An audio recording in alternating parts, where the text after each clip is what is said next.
Shoot your arrows! Cooper Kupp plucks it out of the air and gives the Rams the lead. Robert Wood, touchdown! LA! Goff goes crashing into the end zone. Aaron Donald almost beat the football there. Corey Littleton, have yourself a day. Picked off. Marcus Peters coming off the edge, and Ryan will be wrapped up by Clay Matthews. Everett in stride! Wow! Franklin Myers gets his hand down there. Leto got a hand on it. Did he pick it? He did! Racing down the sideline is Akeem Talib. Gurley for MVP! Touchdown LA! Picked off by John Johnson. Well, it's Dante Fowler who is able to get to breathe. Greg Zuerlein sends the Rams to the Super Bowl!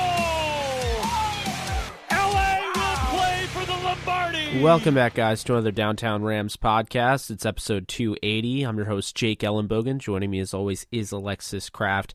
And this is another draft season edition of the podcast. So that means you'll be receiving two interviews. The two interviews we have for you today are Hasan Defense, cornerback from Kansas, and Breiden Fehoko from LSU, the defensive lineman. So we hope you guys enjoy, and here is the show.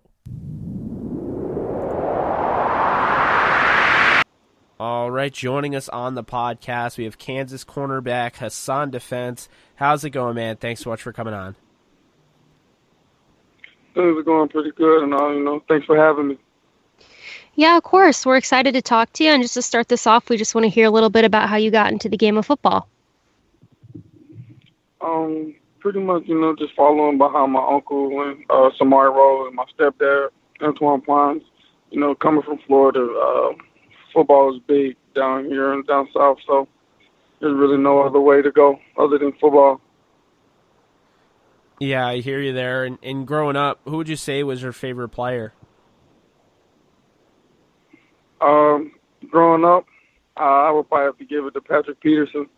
He was one of my favorite guys to watch, and he's kind of one of the reasons I just started to adapt to be a corner so much. Yeah, and then it came time for you to play in college, and you ended up transferring to Kansas after 1 year at Kilgore College. What was the main factor for you in transferring there? At the time, I felt like Kansas would be a great fit for me. I just felt like things were going on the upward at the time, and I just felt like Kansas was a real home. I loved everything on my visit. I loved everything about the school. The atmosphere was really good, so I really didn't have too many regrets once I signed, and I still don't. Yeah, of course, and playing at Kansas, of course, we talked about this off air. Just how I'm a Kansas fan. I've seen a lot of your games. Obviously there wasn't a ton. There wasn't a bowl game or anything at Kansas, but you guys played in so many tough games and going up against the Big 12 and such. Is there any game, play, or even memory that stands out in your head that you'll always remember looking back at your time as a Kansas Jayhawk? Yeah, we had a lot of great moments while I was a Jayhawk. A lot of exciting things happened, and honestly, I would probably say my most exciting game, or the game I had the most fun in, was last year, but my junior year when we played West Virginia, and I had 2 interceptions. That was a pretty exciting moment for me. It was a great game. We didn't win, but we competed really well, and I had fun being out there with everyone. Yeah, totally. And, you played with a lot of really, really talented players in college, but you also went up against a lot of tough competition. Is there any, one player or maybe two players that stand out to you as being the toughest guys that you faced in college? Yeah, like you said, I went against a lot of good guys, a lot of guys who are in the league now. Just playing in the Big 12, there's a lot of talent all around. One of the best players I went up against, even though he's not a receiver, was Kyler Murray.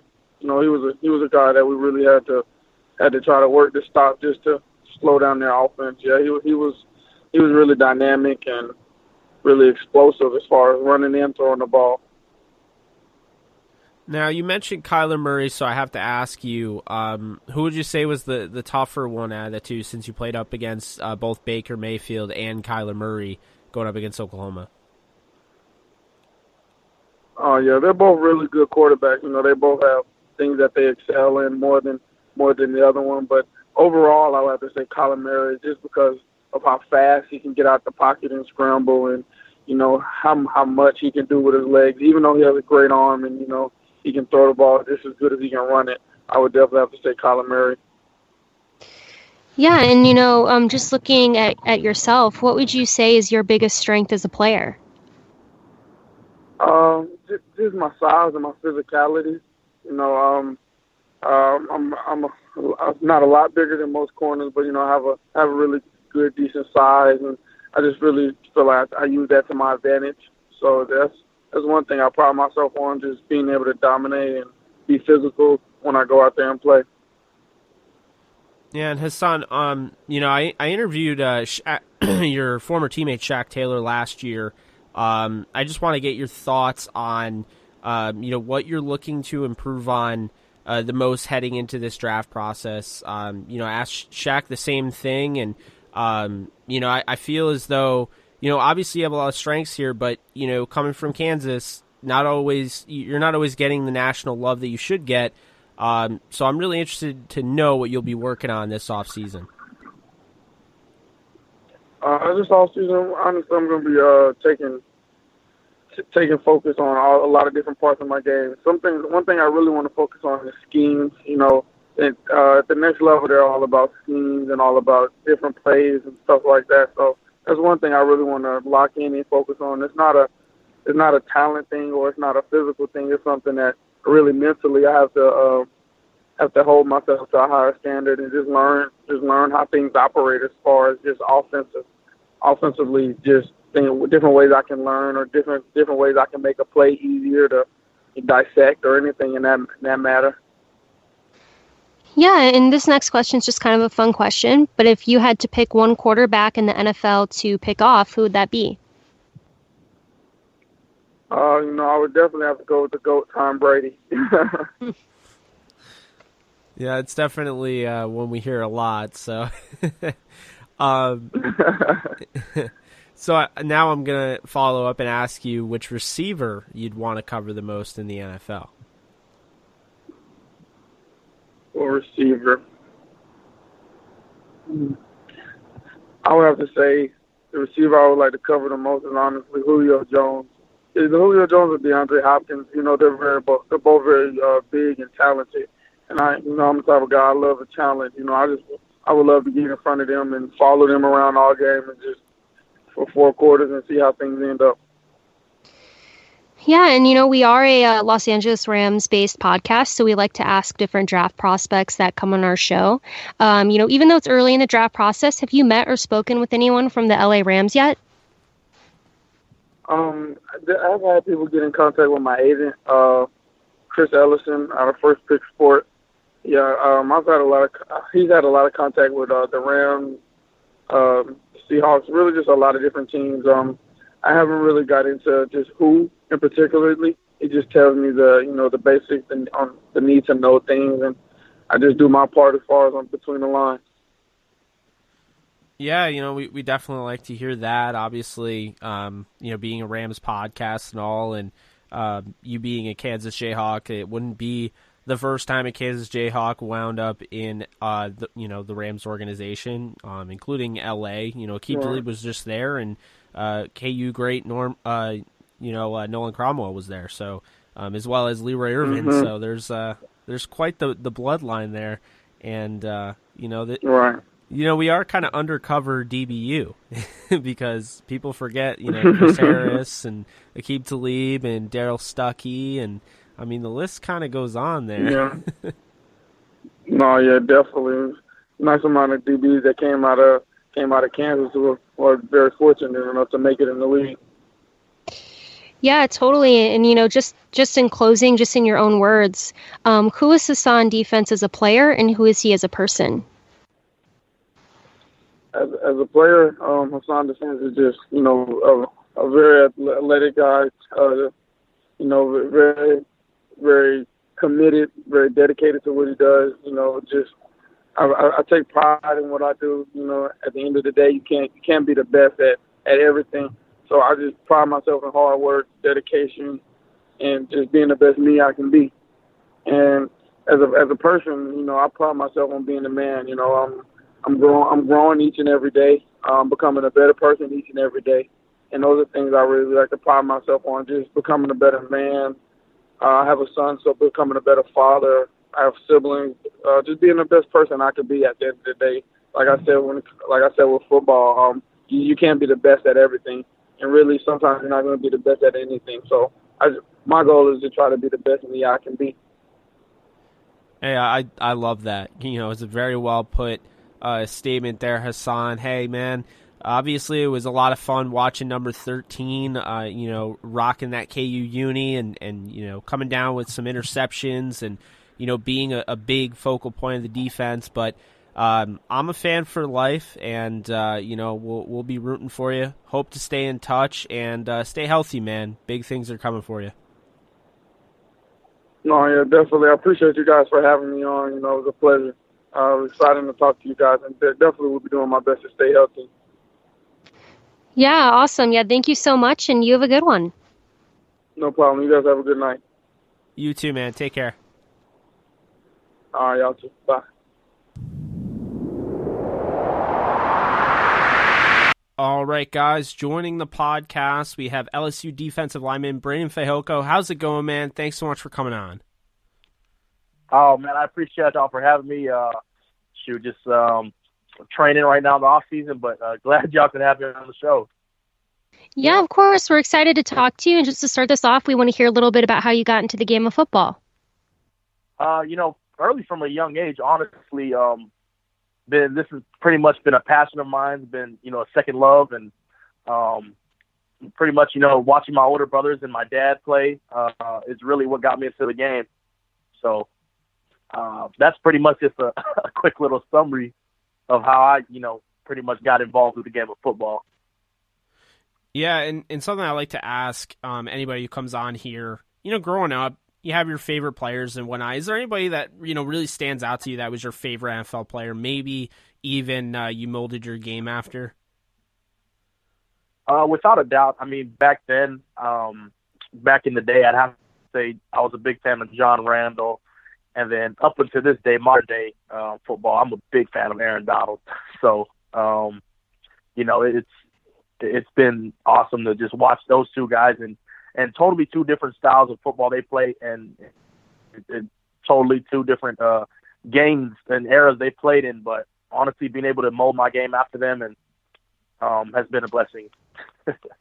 Yeah, totally. And you mentioned Aaron Donald, which is someone that Jake and I are super familiar with, obviously being Rams fans. So, you know, great answer there. Well, you know, that's our guy.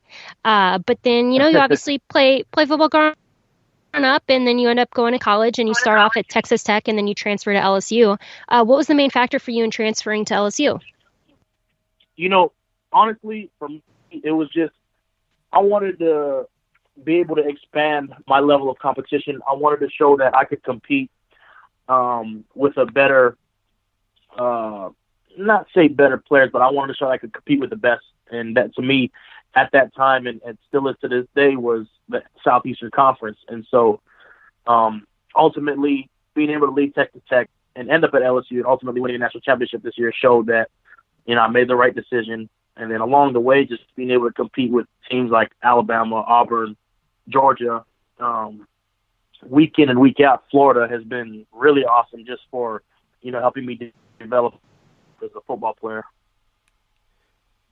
Yeah, no, I absolutely totally understand that. And, you know, just kind of, you know, following up with that, in college, I mean, without saying, I guess, the national championship game, what would you say is your favorite memory from, you know, playing college football? Without a doubt, it'd have to be either my junior year beating Georgia if it was the sixth or seventh game. I think it was the sixth game of the season, my junior year at LSU. And then without a doubt this year, beating Alabama in Tuscaloosa. Probably one of the top highlights of just my college career in general. I mean, Alabama really doesn't lose often. And so when you're able to beat Alabama, especially in their hometown, that's got to go down as one of the most memorable moments other than the national championship. Yeah, for sure. I bet that was an awesome memory. And, you know, you played with some really, really talented guys, you know, during your football, but you also went up against a lot of really, really talented guys as well. Is there any one guy or maybe two guys who stand out to you as being the toughest players you matched up against in college?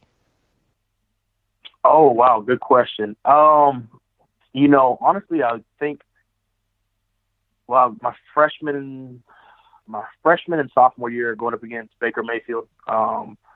Baker, I've been around some really good quarterbacks. Baker's a hell of a competitor. I mean, he is one guy that refuses to lose.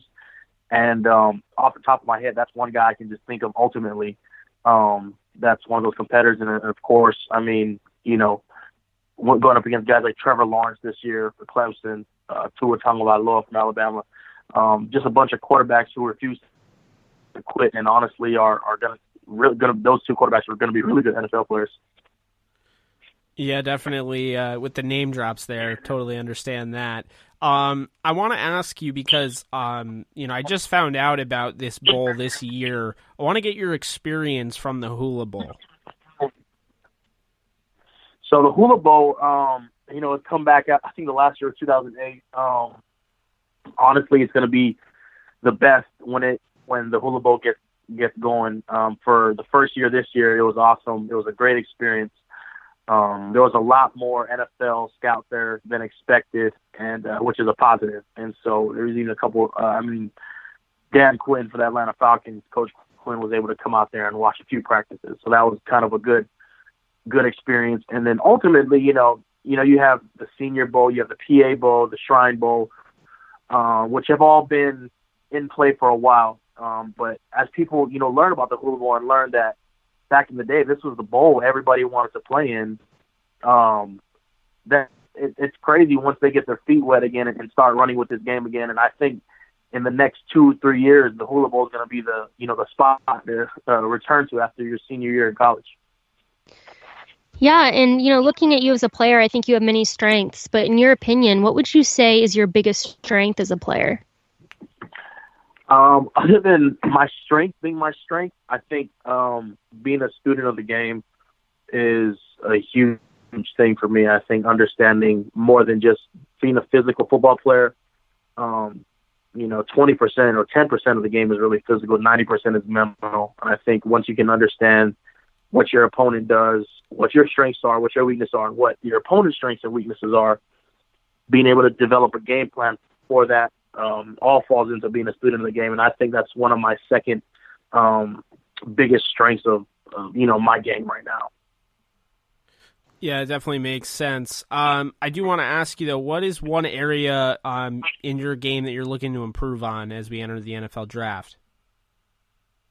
Going into the draft, I think the biggest thing for me is showing that I can get after the quarterback. Especially at LSU, we pride on playing the run. I mean, we play a 3-4 defense, and so you're not going to get a lot of praise as a defensive lineman playing in a 3-4, rather, being in an attack 4-3 front. And so, this draft process, going to the Hula Bowl, talking with scouts throughout this process now, and then leading up to Pro Day, I want to show that I can move. I'm agile. I want to show that I'm more than just a big guy who can play the run. I want to show that I'm athletic in space, and ultimately I can get after the quarterback on third down. Yeah, and this next question is just kind of a fun question that, I like to ask defensive guys. But, is there one, if you had to pick one quarterback in the NFL to sack, who would that be? Without a doubt, Tom Brady. Tom Brady's one of those guys that, he's been at the pinnacle of football in the NFL for years just because of how great of a competitor he is. And it's one of those guys every D lineman has it on their bucket list to sack Tom Brady. It doesn't matter if you like the guy or not. Tom Brady's just the it guy right now. It's definitely somebody that we get quite a bit, so totally understand that. With that being said, we are a Rams podcast, so I do have to ask, have you met or spoken with the Los Angeles Rams yet? As far as coaches or players? Because I'm pretty much both. Oh, well, I mean, that's cool. Yeah, I was talking just really about, coaches, scouts, things like that. But, I mean, I'd also be interested to hear what players that you've spoken with as well. Of course, Brock, Michael Brock is, me and Brock are represented by the same agency. You know, Brock went to LSU, and so he's kind of been like, you know, a big brother throughout this process of just, you know, giving me advice when I need it and stuff like that. And then having, you know, Coach Johnson this past year, our defensive line, Coach Johnson, you know, being a defensive line coach with the Rams, has been a foot in the door of being able to, you know, get with, you know, Rams scouts. And so I was able to do a few throughout the season when they came to watch our practices. They're not allowed to talk, you know, heavily. They'll say a few things here and there, but, you know, I've had a couple interactions with a couple Rams coaches. Yeah, that's awesome to hear. You know, Jake and I are obviously big fans of you, so it'd be awesome if we could see you end up in a Rams uniform. But no matter where you go, we'll be wishing you well and cheering you on. But, you know, just in closing, in your own words, who is Breiden Fehoko as a person? Who is he as a player? I think Breiden Fehoko as a person is someone that I think everybody'd like to be around. Somebody who's enjoyable, somebody who can be the life of the party at times, and someone who can be the leader in the room that people need to look up to. I think Breiden Fehoko as a person is someone that you need on your football team, not just for on-the-field purposes, but someone who does the right and lives the right way off the field as well. And I think Breiden Fehoko, the football player, is someone you can depend on and someone you can look to as a teammate, whether you're winning a Super Bowl or whether you're losing 35-7 and you're looking for just some more motivation during the game. I think that's the best way to put Breiden Fehoko as a football player and as a person. Well, that's a great response, and hey, Breiden, we really appreciate you coming on. We know your time is valuable, and you got a lot of work to do, but, you know, anytime, you know, we get a chance to sit down with national champion and, you know, talk some ball, it's always fun, so we really appreciate it, man. Oh, no, I appreciate y'all for having me. Yeah, of course. Thank you so much, Breiden, and you have a good one. Thank you. Y'all too.